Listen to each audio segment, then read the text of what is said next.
obviously this will define your season, won't it? But what do you tell the girls? Do you explain to the girls that that's the way it's sort of shaped?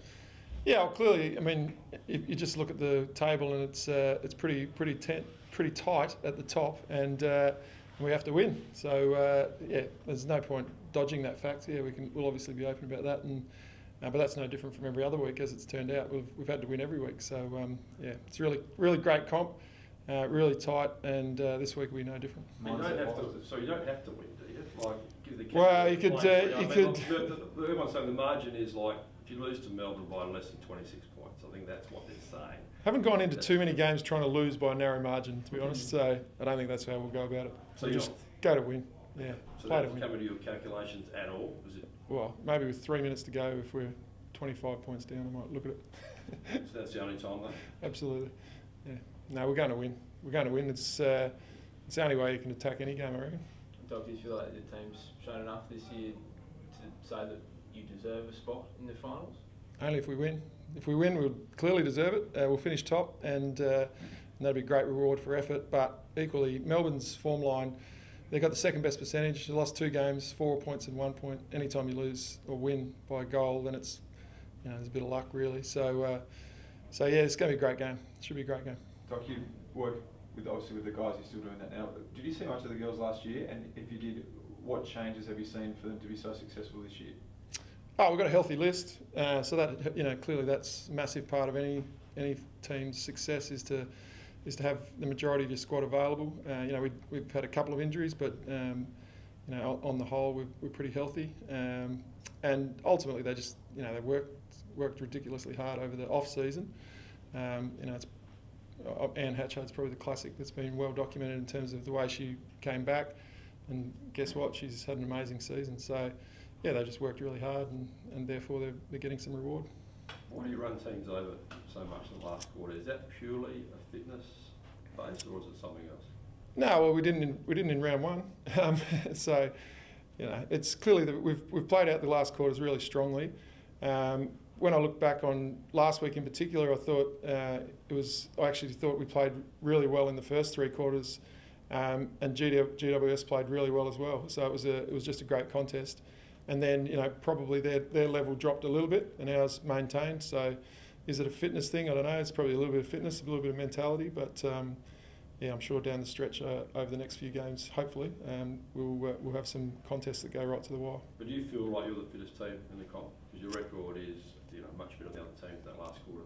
It's impossible to know, really. I mean, you look at I know our numbers from a GPS point of view are really strong. They're really impressive, but I don't know what the other team's numbers are. So we're going to. You touched on you said part physical, part mental. Is there that belief among the girls that they can overrun any team?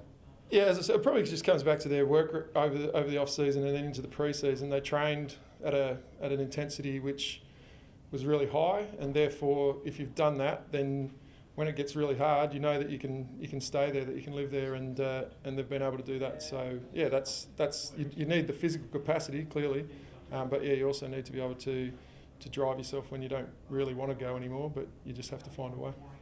Because you dropped the first game, Doc, I guess every game has been like a mini final. Yeah, well we did. Prepare you well if you do win this week for the last big game. Oh, clearly. I mean, every game, it's such a short season, regardless of whether you win or lose a couple, every game is just critical. So, there's no let up in any particular week, and that's a good thing, really. But every team's the same, so I don't think it prepares us any differently to anyone else. They've all got the same scenarios that are playing out on their side as well.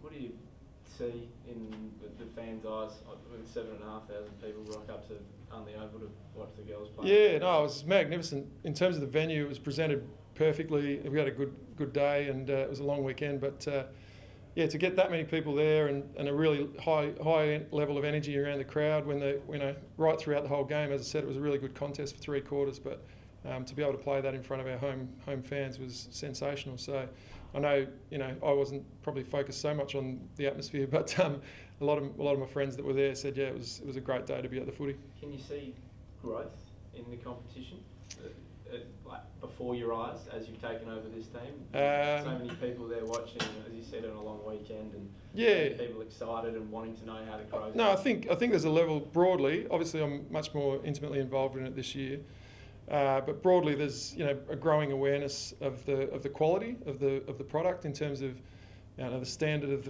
of the games is improving across the board, and I think people are starting to recognise the athletes for what they are. They're really great athletes, so that's amazing and awesome. And yeah, I see that it will continue. I think the standard will continue to improve year on. How do you see Melbourne's strength? Is it their back line? No, I think their strength is team D and also contest. Their numbers in contest are really good around stoppage. So, but they also play a pretty good style in terms of their work rate is high. They get up the ground and back and clog up your forward line.